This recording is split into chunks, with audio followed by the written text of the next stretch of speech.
Hola chicos, espero que se encuentren bien. En esta unidad vamos a empezar a ver lo que son la implementación de las buenas prácticas agrícolas en el campo. Antes quiero hacer un resumen de lo que hemos tratado de ver en las actividades a distancia. Primero que nada vimos el origen de las buenas prácticas agrícolas, que se originaba por tres razones.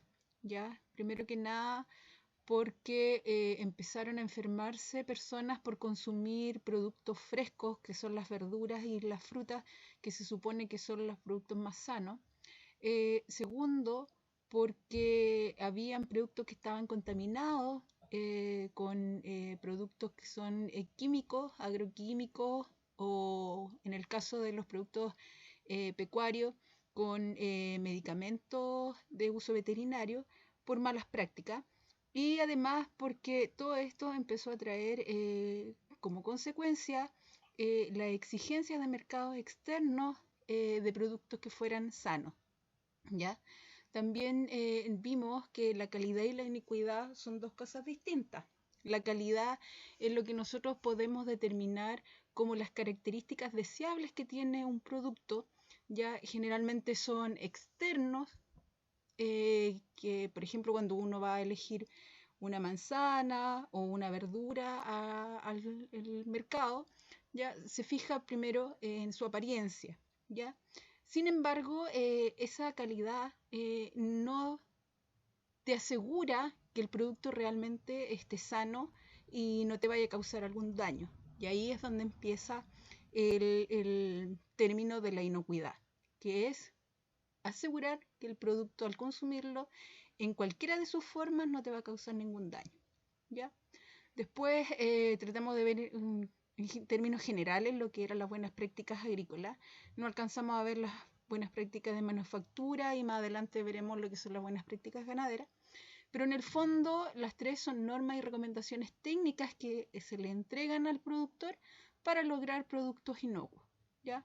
Y ahí tenemos el triángulo que se da de la inocuidad, la seguridad de los trabajadores, la protección del medio ambiente y el bienestar animal, que son el objetivo de las buenas prácticas agrícolas. Lograr la inocuidad, protegiendo la seguridad de los trabajadores, cuidando el medio ambiente y además dando bienestar a los animales cuando nos referimos a lo que son las buenas prácticas ganaderas. En la actividad anterior pudieron ver lo que eran los protocolos en términos generales, que son documentos donde están los requisitos técnicos, ya para poder saber cómo cumplir con las buenas prácticas agrícolas, traza un sistema de trabajo y además unifica los criterios que uno debe cumplir para lograr al final las buenas prácticas agrícolas. ¿Ya? Y ahora vamos a empezar a ver lo que es la implementación. ¿Y qué es implementar? Es hacer algo, es hacer todo lo necesario para cumplir con los protocolos. Es decir, cuando uno toma ese documento y le pide algún requisito, en la implementación uno tiene que hacerlo en el campo. ¿Ya? ¿Para qué? Para lograr finalmente la certificación, que es el comprobante de que uno aplica buenas prácticas agrícolas en su campo.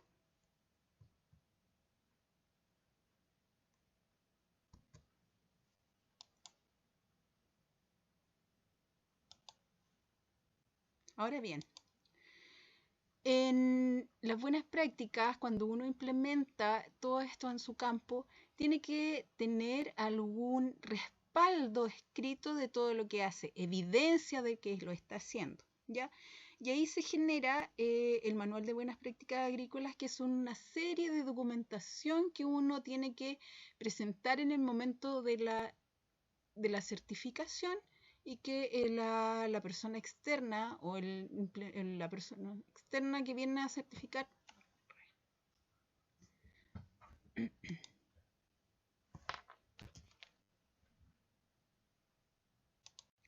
cuando uno empieza la implementación o empieza a hacer cosas en su campo para aplicar buenas prácticas agrícolas, tiene que dejar evidencia y esa evidencia queda en documentos de que las cosas las está haciendo. Y esa serie de documentos forman un manual de buenas prácticas agrícolas. Por ejemplo, ¿qué documento encontramos? registros. Recuerden que los registros, en alguna vez se los tengo que haber mencionado, que los registros son súper importantes para la trazabilidad, porque ahí queda registrado fechas, queda registrado responsables de las actividades que se hacen, ya quedan registrados dosis, quedan registrados números que se utilizaron y todo eso sirve para la trazabilidad, que uno en determinado momento puede revisar esa documentación y apoyarse en que hizo realmente lo que dijo que había hecho. Por ejemplo, tenemos registros de aplicación de agroquímicos. Eso es súper importante porque ahí, por ejemplo, registramos quién fue el aplicador, en qué producto se aplicó, qué dosis se aplicaron, con qué maquinaria se aplicó, las fechas, la fecha de la carencia, el reingreso, el periodo de reingreso, etcétera, etcétera, etcétera. ¿Ya? También está la aplicación de los registros de aplicación de fertilizantes, que también es muy similar a la aplicación de agroquímicos, tiene menos detalles, el registro es un poco más simple, pero también es importante de respaldarlo y de guardarlo.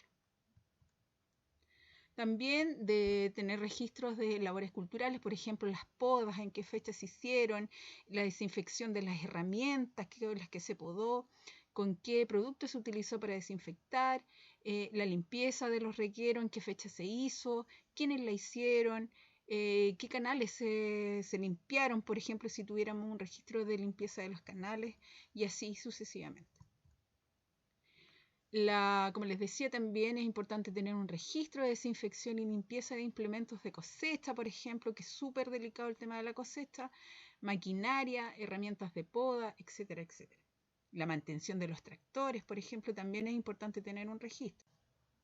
Tenemos procedimientos de primer auxilio, procedimiento ante emergencias, procedimiento de reclamo, etc. ¿Y qué es un procedimiento? Un procedimiento es un paso a paso que tiene que estar a la vista de todas las personas y tiene que ser igual para todos. Por ejemplo, un procedimiento de primer auxilio tiene que indicar qué vas a hacer primero. No sé, primero debe evaluar la persona, el entorno, si es que es seguro acercarse al accidentado. Después, si es seguro, la persona se va a acercar, va a evaluar al accidentado, va a preguntar si está consciente o no está consciente, si tiene heridas visibles, va a pedir que alguien, si hay alguien cerca, que llame a algún número de emergencia para que venga la ambulancia, etcétera, etcétera. Ya, procedimiento ante emergencia, por ejemplo, ante un incendio, ante un terremoto, esos son procedimientos que se hace paso a paso.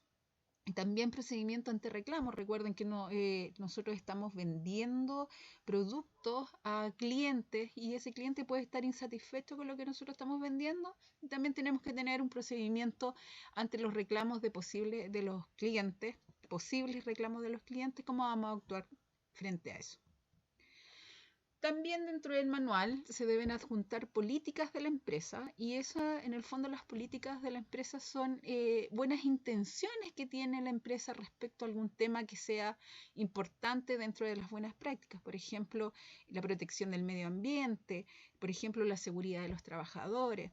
Entonces, no sé, una política, un ejemplo de política del medio ambiente, por ejemplo, sería la Escuela Agrícola de Duao se compromete a proteger el medio ambiente ante cualquier eventualidad, tener directrices y enseñarle a sus alumnos y a sus funcionarios que la protección medioambiental es muy importante, etcétera, etcétera. ¿Ya? Eso es una política. Y también tenemos que tener ahí documentos de respaldo, por ejemplo, que son tan importantes, el análisis de agua, análisis de suelo, residuos de pesticidas de los productos agrícolas, facturas, cartas de proveedores, compromiso de los trabajadores ante las mismas buenas prácticas agrícolas, etc. Todos estos documentos de respaldo son muy importantes y te los piden en el momento de la certificación. Y las evaluaciones de riesgo, por ejemplo, evaluaciones de riesgo ante la cosecha. ¿Qué puede contaminar el producto? ¿Y qué vamos a hacer para evitarlo? ¿Cuáles son las medidas remediales? ¿Ya? Una sección importante en las buenas prácticas agrícolas, sobre todo en los protocolos de Global Gap, está el tema de la salud y bienestar de los trabajadores. Es importante dentro de un paso, perdón, y te lo preguntan en el protocolo si es que el personal está capacitado para realizar las actividades que tú le estás solicitando.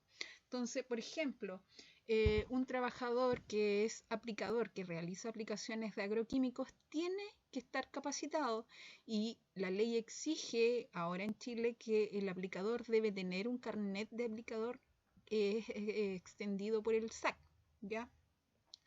Ahora bien, después de que hay algunas capacitaciones que internamente lo pueden hacer ustedes como responsables técnicos en un campo, si ustedes están como encargados del campo, pueden dar charlas de, por ejemplo, antes de una cosecha, cuáles son las medidas de higiene y seguridad que debe tener el cosechero antes de entrar a realizar la labor.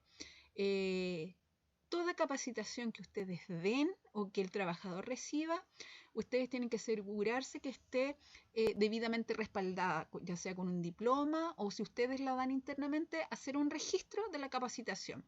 El tema que se tocó, quién fue la persona que dio la charla o la capacitación, quiénes estuvieron, el nombre de la persona que recibió la capacitación y su firma, para que quede todo correcto, ¿ya?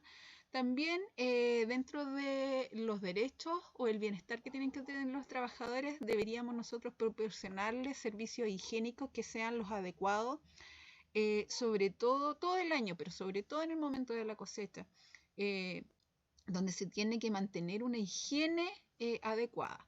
En este caso, por ejemplo, aquí tenemos este tipo de modelos que son de arrastre, donde son llevados por los tractores y los dejan en el sector o en el cuartel donde se esté cosechando.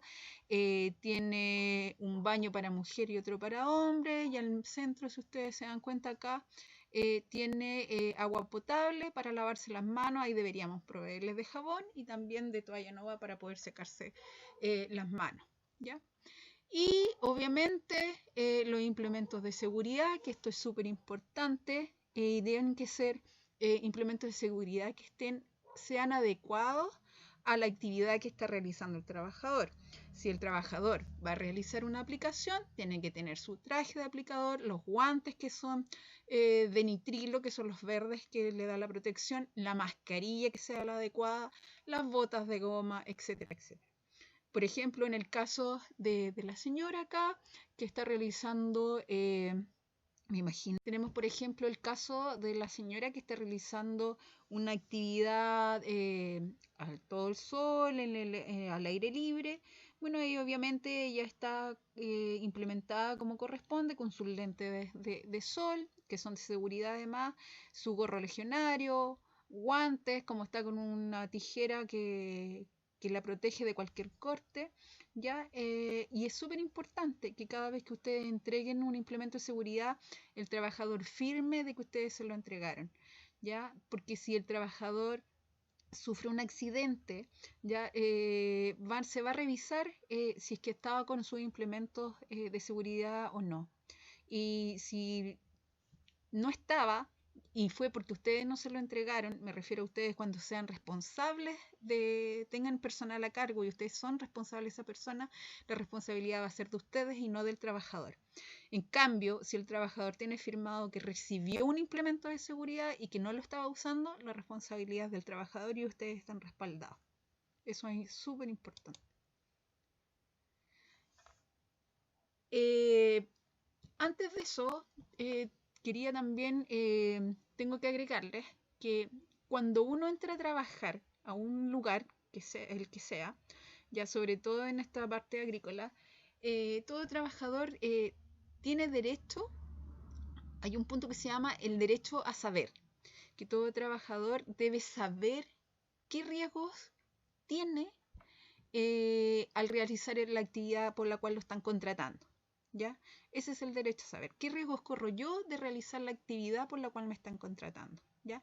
Y eso debe realizarlo, debe darse la charla al trabajador antes de que, cuando recién está ingresando, y se le tiene que hacer firmar también ahí el reglamento de seguridad interna que muchas empresas tienen, y ya la mayoría lo tiene. Por ejemplo, la escuela, cuenta con un reglamento interno sobre la seguridad que tenemos que cumplir todos nosotros en la escuela como funcionarios. Es importante que todos los trabajadores cuenten con un contrato de trabajo, ¿ya? Independiente que sea una labor, un contrato indefinido o un contrato definido o un contrato por temporada o un contrato por faena que se llama, pero debe tenerlo, ya que esto respalda al trabajador y lo respalda a ustedes. Las buenas prácticas agrícolas dicen que cuando ustedes también buscan un contratista ya para realizar una faena, que es muy común eso ahora, ustedes deberían exigirle al contratista los contratos que le tiene a la gente con la que él cuenta, ¿ya? O con la que traen a tu campo cuando van a realizar la labor. También es importante que el trabajador cuente con comedores que sean los adecuados, higiénicos para realizar su almuerzo, sus colaciones, ¿ya? Antiguamente, y ahora también en algunos campos se hace, no, aunque no debería, que por ejemplo la persona se quedan a comer en el mismo huerto, por ejemplo cuando están cosechando para que les rinda más el trabajo, pero eso no es lo correcto, ¿ya? Porque la persona después de comer debería lavarse las manos, debería tener su tiempo de reposo y volver a la labor. Parte también de algunas cosas de las que pide el protocolo es mantener los sectores o los cuarteles identificados. ¿Por qué? Porque, por ejemplo, si ustedes llevan un registro y tienen muchos cuarteles, es importante llevar el registro de qué cuartel fue el que se fumigó o que se aplicó el agroquímico o el producto, y además para una guía para el aplicador también. ¿Ya? Entonces, por ejemplo, estos son algunos de los señalética que manteníamos cuando teníamos 2 cuarteles de manzano. Ya el cuartel número 2, la superficie. ¿Qué debe mantener esta señalética? El número de cuartel, la superficie, el cultivo y el año de plantación. ¿Ya? Tenemos identificación de potreros, por ejemplo. Y también tenemos señalética de advertencia, ¿ya? De que se prohíbe, por ejemplo, comer en el huerto, de fumar, y se prohíbe el ingreso de animales, ¿ya? Obviamente, esto era cuando nosotros nos certificábamos. Antiguamente, cuando la escuela se certificaba, teníamos certificados los manzanos, los kiwis, cebolla, en alguna época también certificamos, ¿ya?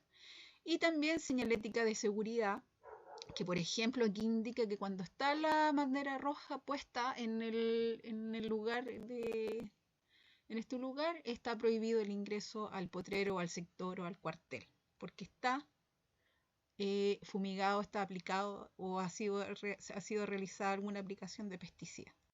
También es importante, por ejemplo, mantener señalética de primeros auxilios que identifique a los trabajadores, por ejemplo, dónde pueden ir a hacer curaciones para algún corte o lo que sea de primeros auxilios, ¿ya? Donde se mantiene un botiquín, por ejemplo, ¿ya? También está la señalética de los productos tóxicos. Esto generalmente lo vamos a encontrar en la bodega de pesticidas, ¿ya? Y también tenemos señalética de higiene, por ejemplo en el baño, que recuerde a las personas que es obligatorio el lavado de manos, ¿ya? No debería ser un recordatorio, sino que debería ser algo que uno lo lleva automáticamente, pero siempre es importante llevar este tipo de señalética también, ¿ya? Bueno, entonces ahora hasta aquí vamos a dejar la primera parte de la implementación, y de ahí en las siguientes actividades vamos a seguir viendo el resto, ¿ya? Los invito a que realicen las actividades que les voy a mandar ahora, ¿ya? Cuídense, espero que estén súper bien. Un abrazo.